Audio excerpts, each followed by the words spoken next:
All right, so to introduce ourselves, we're the DNC, we're some of the members of the DNC Security Team. My name is Allison Go. I use the pronouns she, her. I am the security program manager. What this means is I do a lot of trainings, webinars, help out our state parties, a lot of our campaigns, sister committees, and really just be a mouthpiece for all things cybersecurity in the democratic ecosystem. I'm joined today by my colleagues, Krishnan and Jake, and I'll let them introduce themselves too.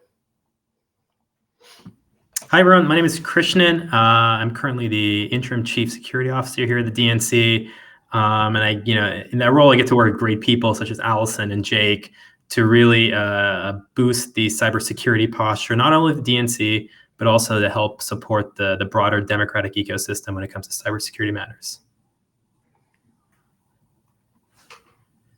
And Jake, if you're around, do you want to pop on? Yeah, there we go. Hello, everybody. My name is Jake. I'm infrastructure security engineer at the DNC. I recently just joined the team and really excited to be here and help, secure infrastructure and protect against any adversaries. Jake will be watching the chat, so make sure to put any of your questions in there and we'll try to get to them. So this session, we're going to really talk about cybersecurity from all sorts of levels because surprise, you're the digital director and you have like 25 different jobs, including, and sometimes you end up being the cybersecurity person. This is really, sometimes it's because you're the person who is the best at working computers, and so this is an opportunity for somebody to really set the baseline and standards for a campaign or organization for cybersecurity. And that's just another one of your very many hats that of course, all of us as campaigners are used to wearing. And so really exhibiting good behaviors is really important, whether you're a digital director, you have another role in a campaign, you're in the field, you're in operations, like these are all places where folks can display really great cybersecurity basics and hygiene. So the other thing to know is, I mean, we think about hacking and whatever.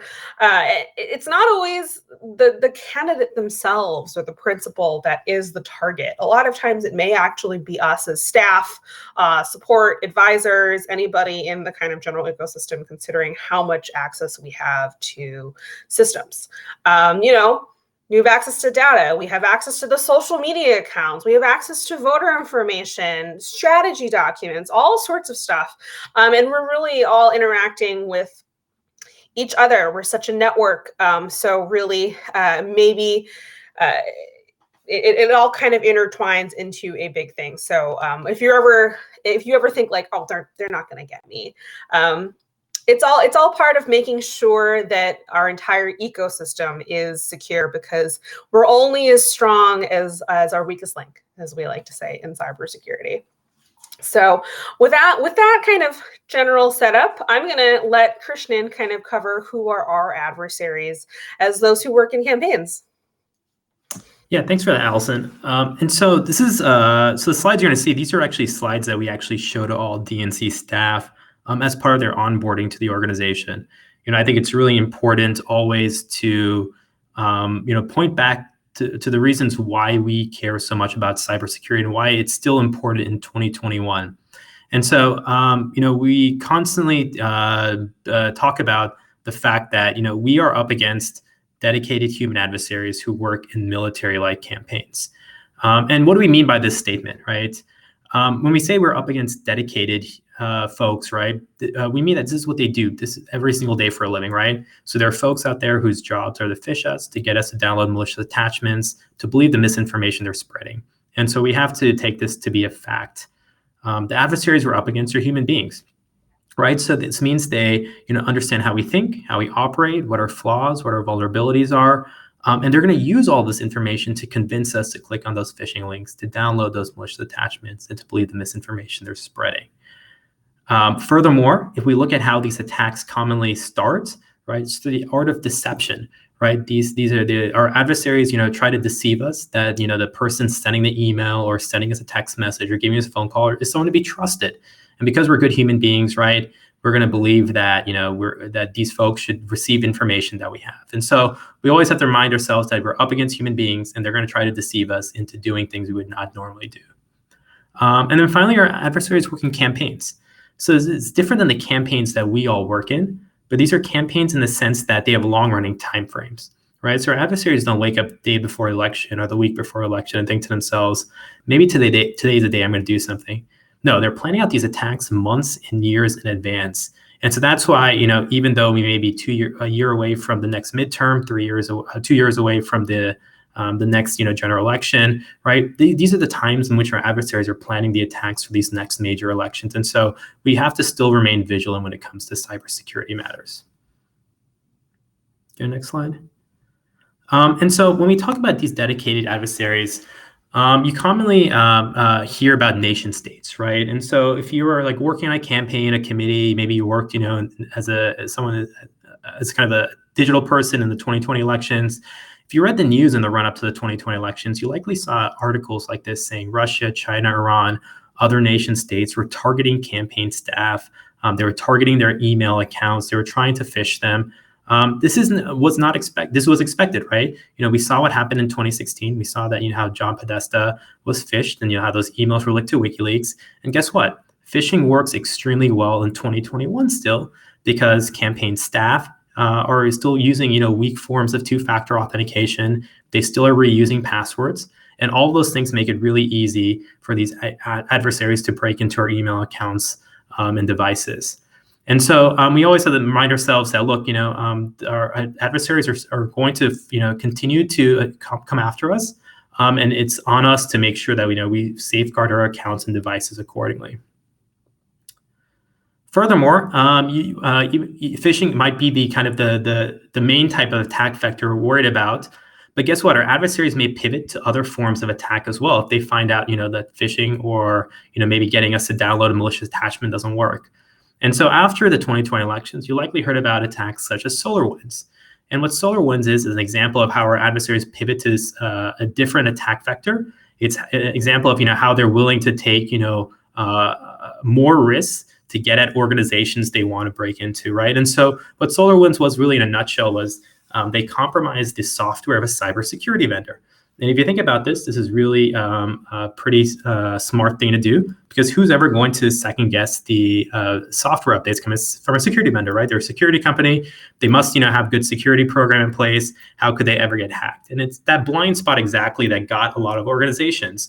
And so again, this is not something we have to be worried about on an everyday basis, but it gets back to this idea that our adversaries don't just continually try to phish us, right? They're going to find other ways to get at us if their current tactics don't work, right? So we always need to be on the lookout for how our adversaries evolve their tactics as time progresses. And then who are these folks coming after us? Again, nation states tend to get the most amount of news coverage, and it should be no surprise why. They have the most amount of time, money, and resources. But there's other groups out there who might be interested in coming after Democrats or organizations that work in the ecosystem. Another example are criminal groups. Right. So unlike nation states, right, criminal groups don't have political motivations. The main interest of criminal groups typically is just making money. Right. So if you think about it, right, your Netflix account, your Amazon account, your Facebook account, right, all of these accounts have a monetary value associated with it because there's personal information in there. You may have credit card information in there. And all these criminal groups are trying to do is just make as money as they can.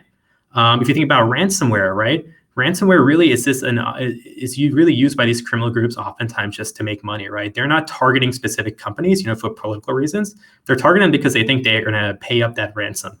And so again, criminal groups operate differently in nation states, but again, they might use very similar tactics to come after us. And then you have another set of threat actors or human adversaries. These include griefers, hacktivists, mobiles, laptops. Each of these categories, right, they may have a different motivation as to why they may be targeting us.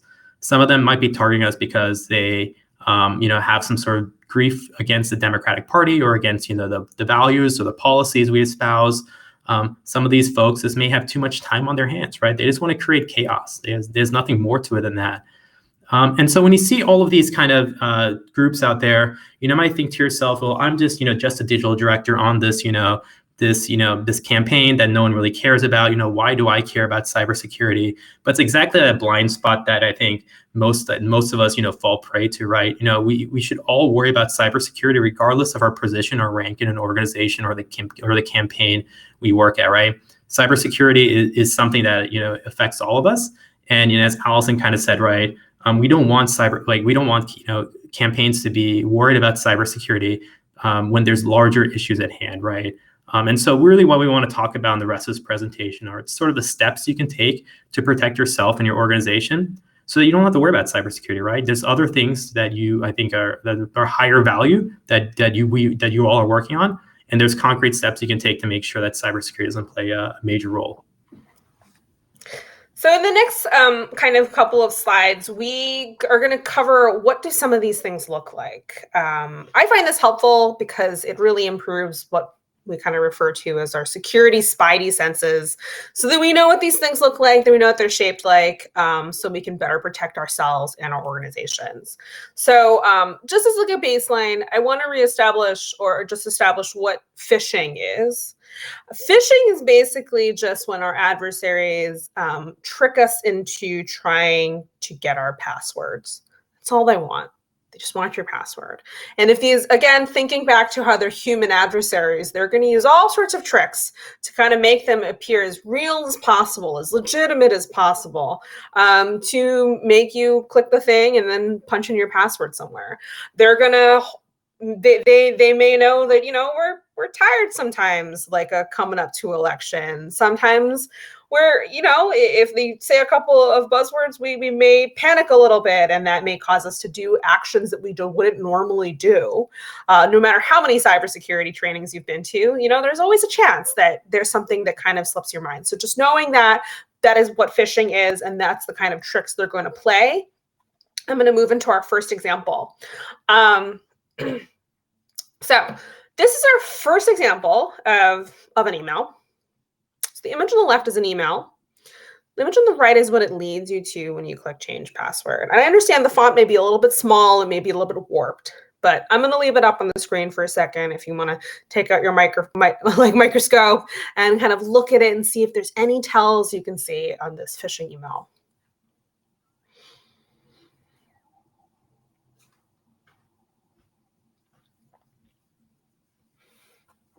All right, so I'm going to move along. So imagine you got this email on the left. It says somebody has your password. I know if I got something like that, my heart would skip a beat and I'd be like, oh my gosh, somebody's got my password. And this may lead me to click that change password button. Maybe you see that it's somebody in the Ukraine logging in. You're like, oh my gosh, that's really scary. And you click the thing.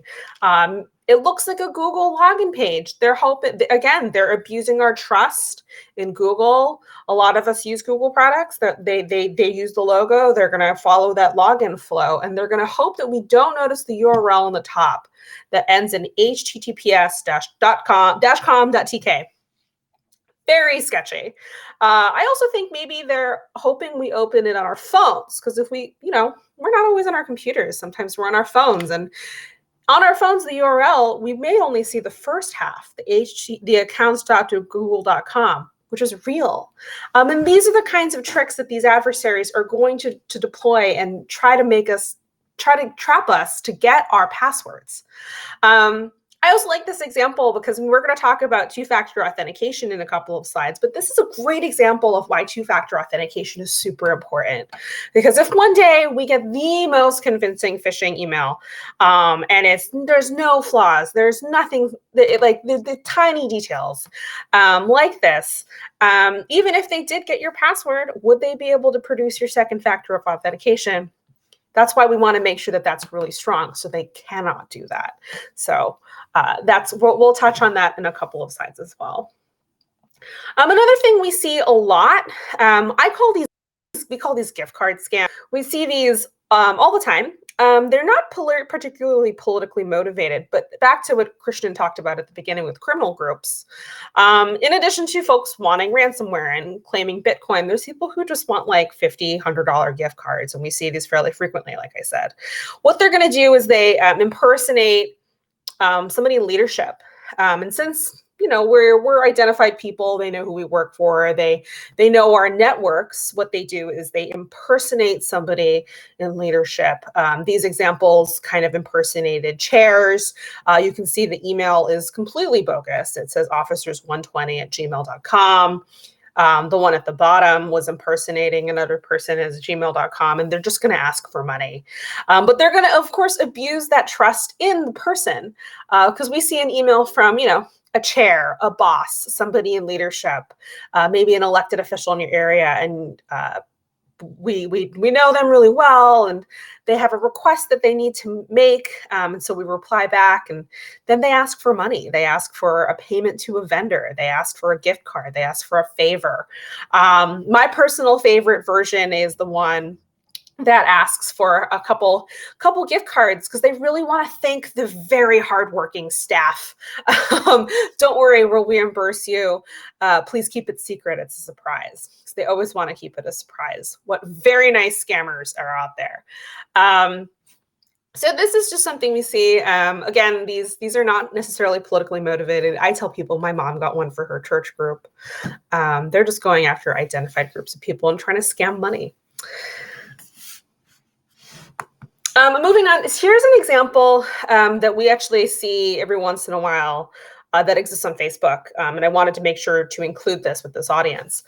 So this kind of scam would sometimes come in your email and then link to a Facebook page that looks like this. So if you look at it, it's actually a Facebook note impersonating the support team. Saying that your page has been scheduled for review, there may be a violation, you need to fill out this thing, blah, blah, blah, and then it says it's from Facebook. It's really not. What they're really trying to do is they're trying to get your credentials for your page. They're trying to get your credentials for your login. Again, these are not real, and it's just another form of phishing, but using an identified platform such as a Facebook note. These sorts of things, make sure you do not interact with them. Report them to Facebook. I know that they have been responding to them, but these are just some of the things that we do see that will try to trick us. These are all the tricks that they're trying to get to make you respond, either get your money or your passwords. All right, so moving on. I just want to remind folks we can take questions in the chat. If any of those examples really spurred your imagination and you have things you'd like to bring up to us, please put it in the chat. We will try to get to it later. And we have our colleague Jake as well, who is able to answer questions live. So this is another thing that we run through with campaigns and organizations. We designed this for organizational purposes. So the 10 commandments of security programming. What are the top 10 things you can do to run a secure program for a campaign or organization? And this is kind of what we came up with. These are also based off of the CIS critical security controls. Again, it's a widely recognized security best practices. We didn't just sit in a bunker and make these up, but they are based off of industry standards. But we rank ordered it and kind of thought through as campaign folks, like what are our top 10 in order of what we need to do. And so I'm really going to hone in on the first 4 for the purposes of this presentation. The first one of selecting one person as a security program manager. We're on a campaign, we're in an organization, everyone wears 15 different hats. But usually, if you think about all the other aspects of a campaign, finance, field, digital, ops, there's always someone to go to. You always know who to go knock on their door or who to call up and say, I have a question about blank. Cybersecurity works in the same way. If a staff person gets a weird email or something goes on, who do they go to? Is it you? Is it somebody on the IT team? But just knowing who to go to is a really important thing so that folks know If they have a question about two-factor, logins, sketchy emails, something weird happened to their computer, and they want to report it up the chain, who to go to is a really important first step. I've seen a lot of organizations be very successful in this because it's not a technical role. You don't have to be a cybersecurity expert. You just need to be the person who is welcoming and who people go to. You can even be as simple as setting up a security @alias at your organization or campaign, so that whatever you yourself or your IT person, if you have one, or your ops person kind of gets the notice that people have questions or they've gotten a weird email or text or something like that. But having that reporting chain is so important, and that infrastructure and response, like responding to people and just saying like, thanks, got it, just ignore it, mark it as spam is really important. And that's been really critical from the campaigns and orgs that we've seen. It's not technical, it's operational. It's knowing who to call on. And this may be you, and that's really cool too. And so we're glad to have you as a security person, and we'll walk you through this as well. So the second one I want to talk about is having a written incident response plan. What is an incident response plan? Basically, it's what to do when things go wrong. And this is another thing that's not technical. It's a business process. It's an operations thing. It's who do you contact when things go wrong? Say your email goes down, your Slack goes down, your website goes down. Who do people contact? Do they have people's phone numbers? They have folks' personal phone numbers in case like your work phone is down. Do you have your personal email addresses in case your work email goes down? All those kind of contact questions are really important. And we say written because in times of emergencies like that, we're so stressed out. There's time dilation happens. It's really helpful to have these things written out in advance and prepared before things goes wrong. For example, The example that I've been talking about for a long time was Slack. There was a Slack outage last fall, 2-3 weeks before the election. And I know so many campaigns were running on Slack for their GOTV operations and their volunteers and things like that, and for general communications.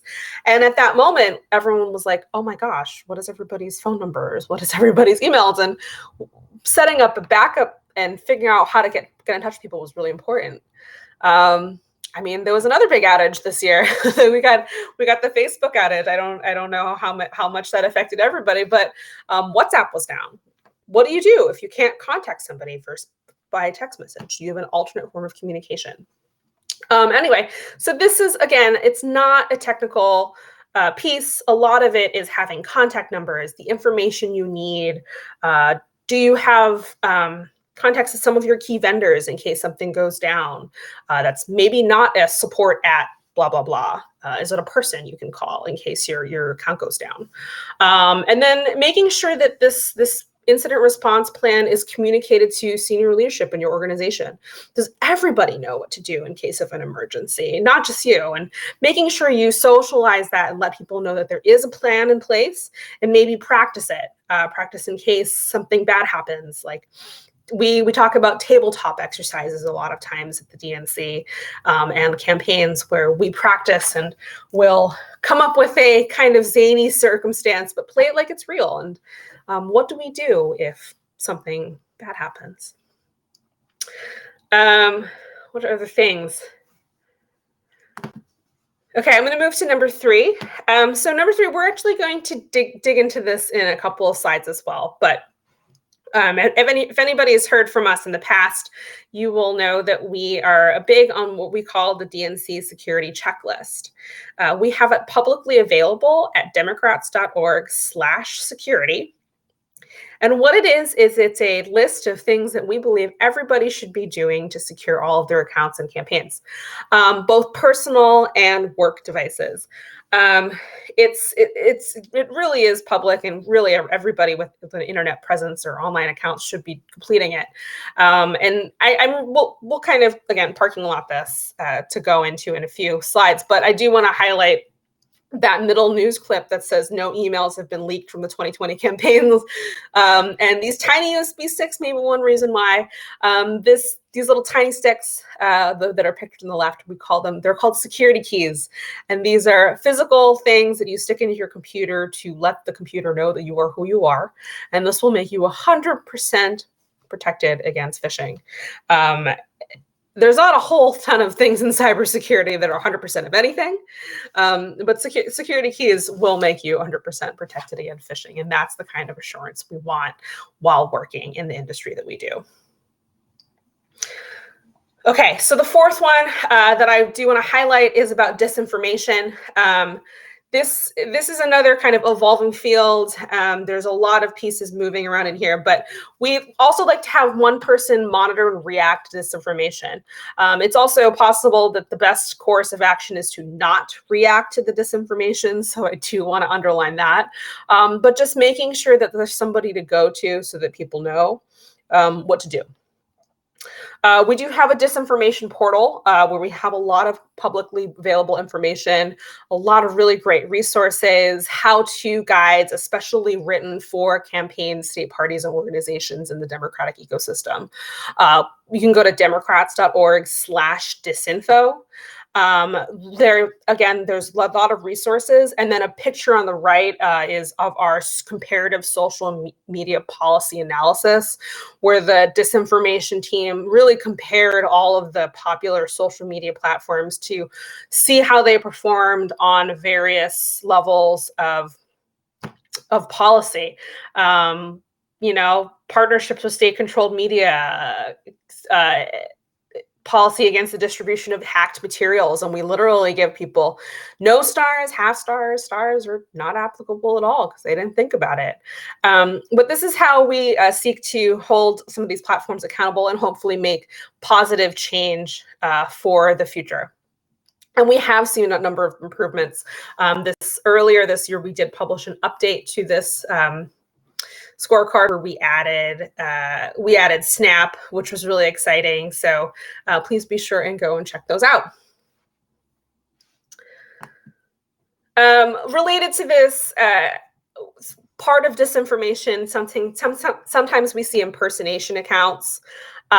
These may be fake accounts impersonating maybe your candidate, maybe your page. These are just some examples. What they'll do is they will create a page that copies or looks exactly like your current one and start to add contacts and message them. You can see these two just kind of generic startup a conversation with people. Hi, how are you doing? They may be fishing for information. They may just be fishing for money, which is also alarming considering that, we raise money in DMs now from our official side. So if these kinds of things exist, just letting you know, if you do see them, you should go directly to the social media platforms, which leads me to my next slide. Here's the contacts at all the social media platforms: Twitter, Google, YouTube.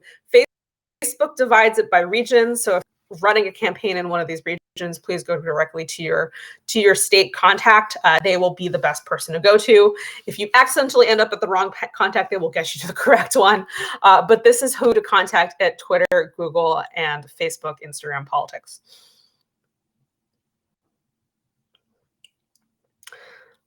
The Facebook one's a little hard to read, so I'm going to show this map. So if you're a campaign in a region, please go to your regional Facebook contact.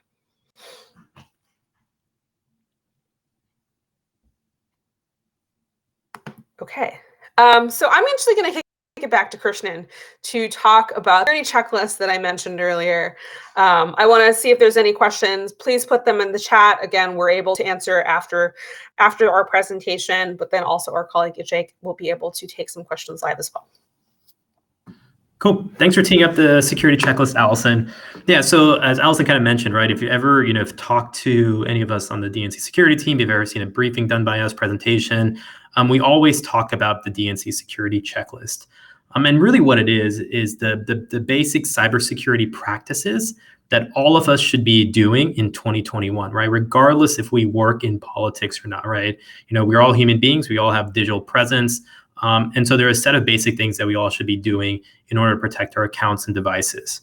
And one of the other reason why we created the DNC security checklist, right, is there is a lot of this like bad cybersecurity information out there, right? Regardless if you're a cybersecurity professional or not, right? You can sometimes see there's a million things that he should be doing that everyone says is the best practice.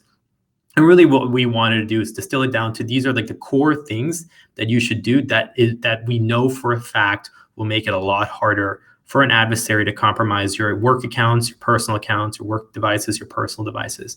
And so there's three main things that we ask people to do, and this is part of the DNC security checklist, is number one, keep your devices up to date. Right? If you have a laptop, a tablet, a phone, you've likely seen pop-ups in the bottom right corner of your laptop, or you'll see the notification on your iPhone or Android phone saying there's a new update. Update your phone, update your laptop as soon as you see one of those notices. Because what's happening in the background is that adversaries are trying to figure out how do they reverse engineer those security issues that were patched up in the latest security update, right? So anytime there's a new security update from a vendor, typically what happens is the vendor will put out these notes saying that these are the issues we fixed, and the adversaries are going to try to find ways to break into devices or equipment that haven't patched, that haven't taken up that latest security update. And so it's extremely important that whenever there's an update, that you update your devices as soon as possible. The second thing we ask people to do is use two-factor authentication. I hope everyone knows what two-factor authentication is. But if you don't, we're going to talk a little bit more about two-factor authentication in a few slides.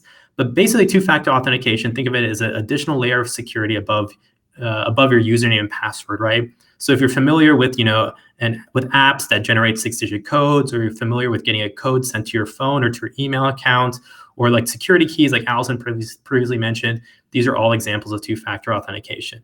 And what it basically does, again, it adds that additional layer of protection to your login, so it makes it harder for an adversary to break into your account. So again, turn on two-factor authentication for all of your accounts whenever possible. And then the last thing we want folks to do is use a password manager. And so this is oftentimes, a new thing to people, right? This whole idea that, I don't have to memorize all of my passwords and that I store it on this app that's on my phone, that's in my browser, that's installed on my laptop. It is kind of scary, right? People are used to memorizing passwords and they're scared. What happens when I, save my passwords on this device? And let's say, and what happens if the device, or the application, gets compromised, or what happens if I can't access that application? There's questions around, why should I be using a password manager? But the real answer, the real reason why is that, again, if we rely on our memory to create passwords, we're just going to create terrible passwords, or we're going to reuse passwords across many accounts. And really, both of those practices make it easy for an adversary to break into your accounts. And so by using a password manager, right, we reduce the risk of someone breaking into your accounts just because we had bad password hygiene. And so we'll talk a little bit more about password managers and some of the ones we like to use ourselves. But that's really the core, the third core piece is using this thing called password manager. And again, it does take a little bit of time to get familiar with it, to migrate all of your passwords to a password manager. But in doing so, you really do make it much harder for an adversary to break into your accounts. And so, number one, like we said, it's keeping your devices up to date. So for example, if you have an iPhone, open up your iPhone right now, go to the Settings app, click on General, click on then Software Update, and check to see if you are running the latest iOS version. You'll see that if you're running the latest iOS version, you'll see a little thing that says, your iPhone software is up to date. If there is a software update that you have not done yet, you'll see a different pop-up that says, please update your phone to this version, and it'll say to give the option to download and install it immediately. The second thing we want folks to do is also turn on automatic updates, right? So you'll see on the top of the screen, you have the ability to turn on automatic updates if you click on that button. So make sure it's on. If it's off, you click on it, and you'll have the ability to turn it on. So this is another way to ensure that you get those security updates pushed to your phone as soon as they're pushed out by Apple. Two-factor authentication, right? So I think we talk a little bit more about this later on, right? But we kind of classify two-factor authentications in two different classes, right? We called, one the modern form of two-factor authentication, and these are the security keys. These are the USB devices that Allison kind of alluded to. I'll talk a little bit more about that in a few slides. And then you have other forms of two-factor authentication. We call these legacy. And the reason why we call these legacy is because all of these forms of two-factor authentication, they are potential ways that an adversary can phish you for these credentials, right? So as Allison kind of said, if you use a security key, you're 100% protected against phishing attacks, right? That 100% guarantee is not is something that is kind of special when it comes to security keys, right? You don't get those kind of guarantees with a lot of other things. With security keys, you do. And so that's why we really want folks to really use security keys, especially for those critical accounts, such as your email and social media accounts, because that's really the stuff that adversaries are going to try to go over, try to compromise. And then finally, this password managers, we'll go over this in a bit. But there's several different password managers out there. You've hopefully heard of things such as LastPass or 1Password or Dashlane. Google has a built-in password manager in Chrome. If you're a fan of like the Apple ecosystem, Keychain can store passwords for you. These are all examples of password managers. And we'll go in a little bit about some best practices about how to use a password manager. And then, we often get asked, why do you constantly talk about the security checklist, right? Aren't there other things I should be doing? And we come back to this fact every single time, right? Anytime, someone at the DNC, let's say someone in the ecosystem, whether it's a vendor or there's another campaign or committee, comes to us and says, oh my God, my account was compromised. Oh my God, my device was compromised. We ask them, did you update, were your devices up to date? Did you turn on two-factor authentication? Are you using a password manager? And almost all the time, the answer to one of those questions is no. And so, this gets back to, what are the core tenets of the security checklist? It's those three things we kind of mentioned before, right? Updating your devices, using two-factor authentication, using a password manager. And again, if folks do this, they practice these basic steps, right? These are all things that are mostly free of charge. You make it extremely difficult for an adversary to break your account. That's really what we want to do, right? We don't want folks to fall to phishing in 2021. Again, right? It's this. There's so many ways to protect yourself against it, and we really want to make sure that folks are ensuring that they're practicing the best or sort of securing their accounts and devices correctly in 2021. Cool. So two-factor authentication. We kind of spoken a lot about this in previous slides, but really the message here is we want everyone to use security keys whenever possible. And so if you're new to security keys, these are basically USB devices that you can plug into your laptop. Your phone can read them as well using the same contactless technology that you'll see in credit cards. And there's a couple different companies that sell security keys here at the DNC. We typically give to staff either Google Titan security keys or ones made by Yubico. But there's several other vendors out there. They have different form factors, right? Some will support different USB ports. Some will, support also NFC, that sort of the contactless technology. Others won't. You'll see some are smaller than others, so these mean it's easier to maybe store in your laptop or travel with. But again, with security keys, right, there is a cost associated with them. They could cost anywhere between like $20 to $50 for one, but you get that 100% guarantee when it comes to protection against phishing attacks. And so whenever possible, please use security keys, to protect those really important accounts. And what I kind of consider to be important accounts, especially the political space, right, is your email accounts, your social media accounts primarily.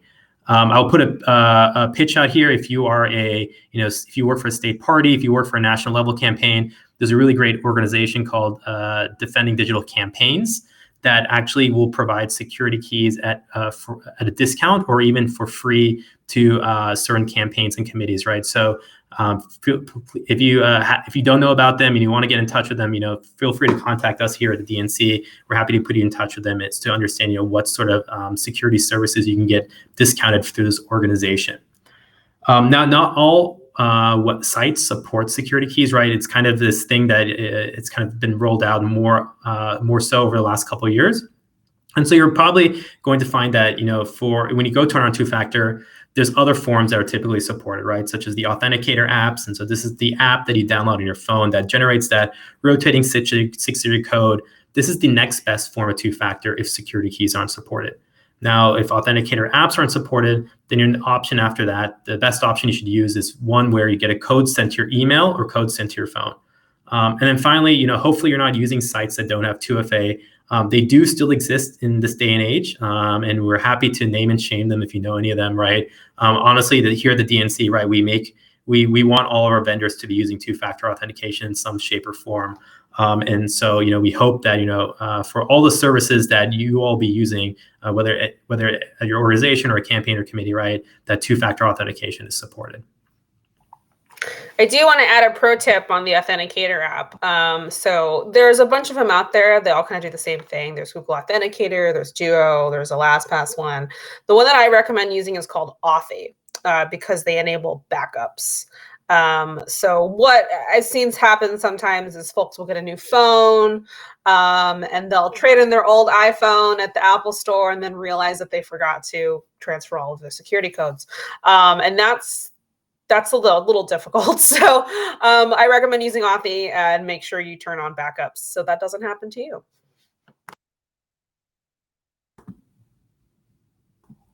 And then knowing the audience at hand, right? You're all digital folks. You're always probably on social media. As I kind of mentioned before, besides email accounts, right? I think social media accounts were probably the next, targeted, the next kind of high value target that adversaries will go after. We kind of created this chart to help you understand, which form of which form of two-factor do we recommend that you use for each of the major social media platforms. And then the other common question we typically get is, well, I'm not the only person who accesses my campaign's, social media account, right? It's a shared account, right? So if multiple people doing it.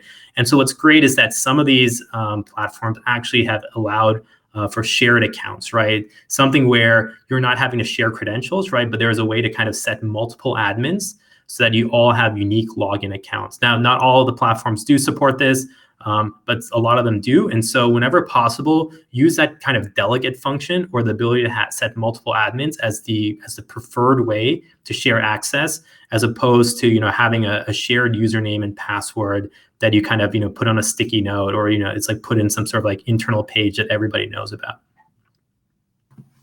So to kind of go further into these, the ones that have shared accounts where you can name your staff as admins. So it's basically Facebook, Twitter, Snap also has user admins.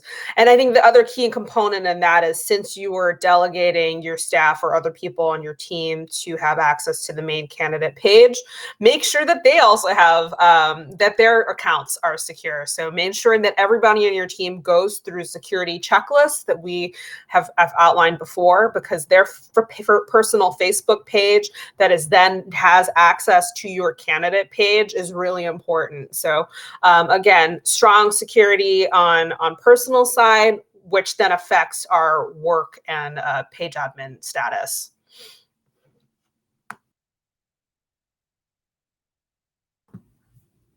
Cool. Let's go to password managers.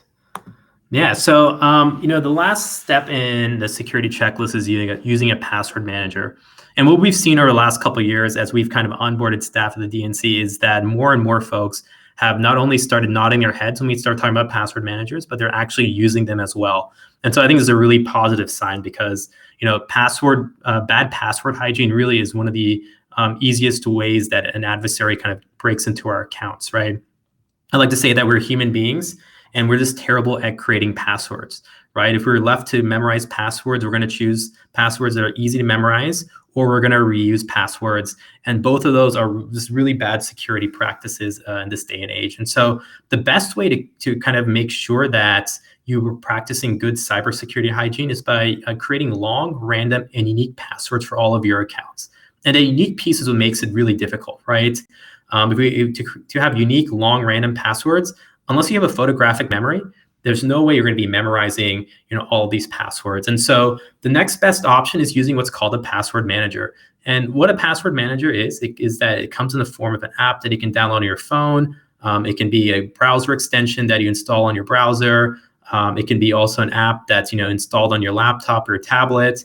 And these apps will also sync across all these devices as well, right? So when you access your password or change a password, let's say in your phone, you will see that same password synced to your laptop and your tablet as well.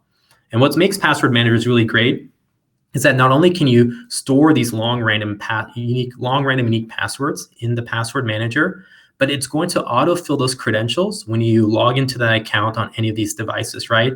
So you don't have to worry about copying, pasting passwords, or typing them in. Your password manager is really smart. It's going to realize, oh, I'm logging into Gmail. It's going to see that you have a Gmail credential stored in your password manager, and it's going to autofill it for you as well. The other really great part about using a password manager, and I cannot stress it enough, is it's also can recognize when you're logging into a phishing site, right? So if you remember that slide that Allison showed you way in the beginning with the Google phishing site, if we were a human being, we were on our phones, there's no way that I would notice that URL is incorrect. But guess what? Our password manager will recognize that that URL is incorrect, and it won't autofill our password for us. And that oftentimes is a good indicator to see, okay, why did my password manager not autofill this, right? Let's take a look at the URL. Let's make sure maybe I didn't click on a link in an email accidentally that took me to a phishing site. And so for those two reasons, right, it's going to allow us to create those long random unique passwords. It's going to help us, it's going to prevent us from, typing our passwords into a phishing link or phishing site, right? This is why we want folks to use a password manager.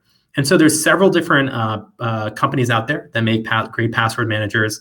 I'll skip back to the previous one. Yeah, so a couple of them are like LastPass, 1Password, Dashlane. Google, like I said, has a built-in Chrome password manager. Keychain on your Apple devices is a great password manager. And so some of these are free, right? So if you use Mac products, Keychain is free. If you use Google Chrome, right, that's a free password manager. LastPass also has a free tier, but again, it's limited to the number of devices or type of devices you can use. But if you're willing to pay a few dollars more, you not only, you really do get a better user experience from it, right? So for example, Alice and I, we're the biggest shills for 1Password. We use these both in our personal lives. At the DNC, right, we give users LastPass accounts on a personal life, so we use 1Password. And to be honest, the user experience I've seen is amazing, right? It's something where like it's very intuitive to use, and I think that for people who are trying to get into the password manager game for the first time, it makes it really easy to understand like what is it you're trying to do. And so if you're willing to spend a few dollars a month, it's really I think a smart thing to do. 1Password is a great password manager. And again, if you, let's say, have family and friends, right? For example, I share like some of my shared, not social media, but like my Amazon password, Netflix password. Let's be honest, everyone does this. Rather than making a simple password that my parents or my sister can memorize, right? I share a long random unique credential in 1Password with them, so they can log into these accounts as well. And so you have with that paid option, not only you get a better user experience, but you now have a secure way to share passwords with those people you frequently interact with. And so I strongly suggest that everyone use a password manager. These are some of the recommended ones that we commonly recommend. There are other great password managers likely out there as well, but these are the ones that we commonly interact with and tell people about as well. And I did mention this in the previous slide as well, but for those who are sharing password, a login credential for, say, social media for like a shared candidate or page, we have seen people share it in LastPass instead. So make sure it's, again, long, random, unique, and shared with other people who have access to that, want to have access to that account in LastPass, rather than, say, storing in a Google Doc with all of your page admin and all your candidate pages in there. Share in LastPass instead of a Google Doc. It's going to be much more secure as a place to store the things, but then also to generate those passwords so they're not all the same. Cool. If you go to the next slide, Allison, I realized I forgot one thing here. And so, the other reason why password managers are great, right, is that we don't have to memorize these passwords anymore. It kind of declutters our life, right? Everything now is stored in this password manager vault. But we still have to remember the password to log into our password manager. And so a great way to choose a long, random, and unique password that was easily memorizable for us, right, is using what's called a passphrase. And so what a passphrase is just a set of random words. But because they're words, they're easier for us to remember than a 20-character password that has uppercase letters, lowercase letters, numbers, and special characters, right? If you look at the example we have right here, right, those 5 words, you can likely create a mnemonic that you can easily memorize. That's going to allow you to remember those 5 words easily. And so passphrases are not only great for your password for a password manager, but they're also great for any sort of credential that you have to type in frequently. Again, hopefully that you can use a password manager to store a lot of these, but in the off chance that you have a password, let's say, for example, like you're logging into Netflix on your TV, right? It's going to be really annoying to type in like a 20-character password that has all those, variations of special characters, upper and lowercase, 4 words, right? It's going to be a lot easier to type in. And so for those cases, again, where you repeatedly have to type in a password, or maybe it's hard to type it in, a complex password, passphrases are a great way to choose strong passwords that are still secure. Great. So the last section we talk about is, it's not just Russian spies.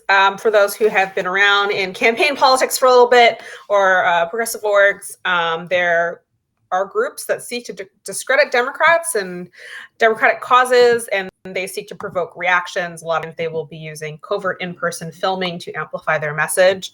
There is a website called projectveritas.expose. This is not affiliated, and we do not run with them, but they do a very interesting job of tracking and noting some of the activities of some of these operatives throughout the years. They're not the only organization that does this kind of thing, though. I'm highlighting this article from June in the New York Times of other operatives who infiltrated Democratic campaigns and organizations. They were conservative spies. And, we can expect these kinds of things to continue. So to reduce the chances of one of these groups kind of catching you or your organization or your campaign off guard, I recommend the following. First of which is, know that these activities may come to us at any time.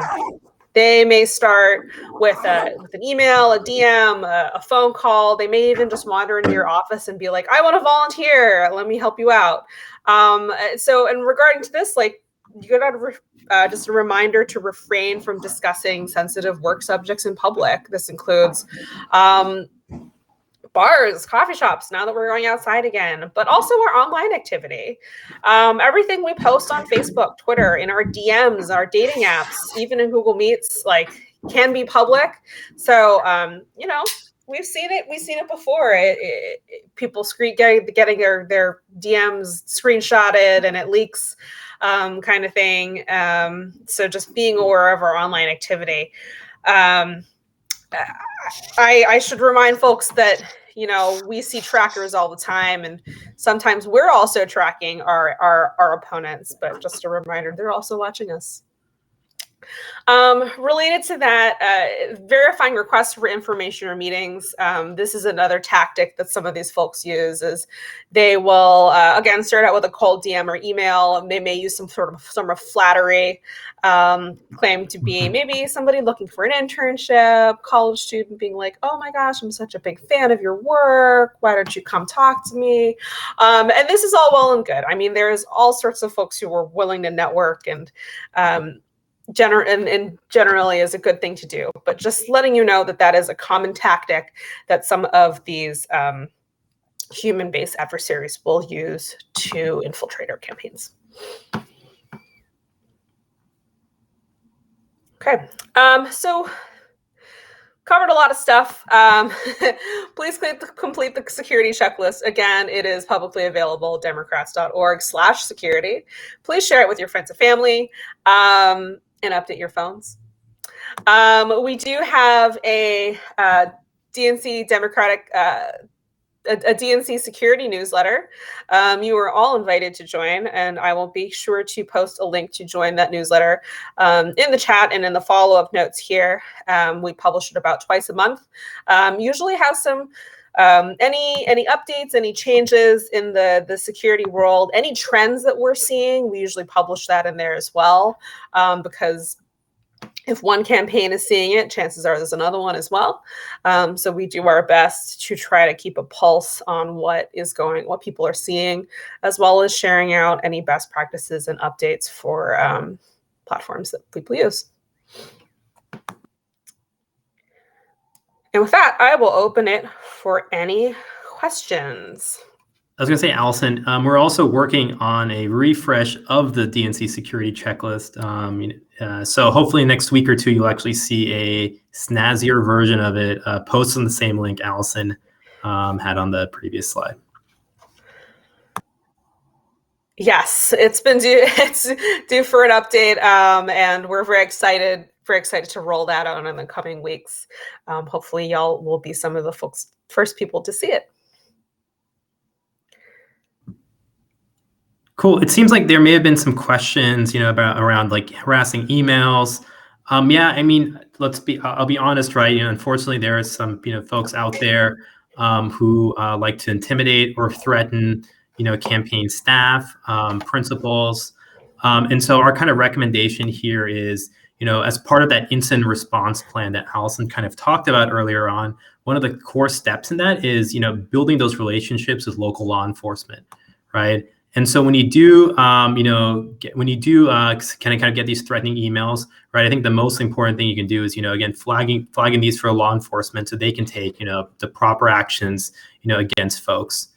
Yeah, and there's also additional things you can do in case, if you have folks repeatedly sending emails to staff, you can try to block those emails, at the sort of the admin level, right? So you can block, specific email accounts with specific domains. But really, right, it's incredibly easy for a person to create a brand new account and start sending those same threatening or harassing messages. And so, our kind of suggestion here is, as part of that incident response piece, definitely do, contact local law enforcement, build those relationships. As we like to say here at the DNC, right, it's better to do these types of activities in peacetime rather than wartime, right? The last thing you want to do is, in the heat of an incident of trying to respond to something, you're trying to just develop those relationships, with folks you've never met before, right? So do it now, do it, a year before the midterms, a couple of years before the next election. And so in the off chance that you have to actually, talk to those folks about, specific issues that come up. Another thing I wanted to add is on the harassing emails, if your organization is listing all of your staff's personal emails and direct contact information on the website, it's probably not a best practice because that's going to make it a lot easier for these adversaries and people who are up to no good to find your staff, and you really want to protect their contact information. So it may take a little bit extra step for a volunteer to get shifted or whatever to email volunteer at blah, blah, blah, or info at blah, blah, blah, but it'll be much better than listing all of your staff contact emails, especially their phone numbers, on a website. So we do not recommend listing that on your site. Put a generic thing on there. Hopefully that'll decrease any direct harassing emails to your staff as well.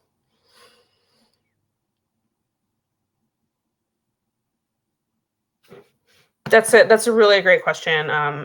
And unfortunately, a reality we live in. So I appreciate you bringing that up. Thank you so much. I did see a chat about recommended brands for security keys. I saw Jake was talking about YubiKeys, and Google Titan keys are also great. And then I do also want to give a shout out again, if you are working on a federal level campaign or state or for a state party, please reach out to Defending Digital Campaigns, also known as the DDC. They are able to give free or discounted cybersecurity services, which is really wonderful because of the FEC exemption.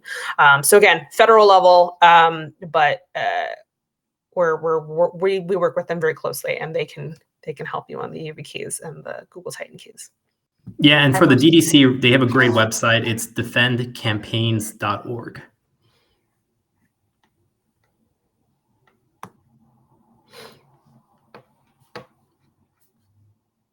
Great. Seeing no further questions, I think that's all we got. Thank you for coming again. Let us know if you have any feedback, and we will be able to post the slides as well as the recording of this, and then a link to join our newsletter if you want to keep in touch and know about the security best practices in the couple months and years. So thank you for coming today, and stay safe.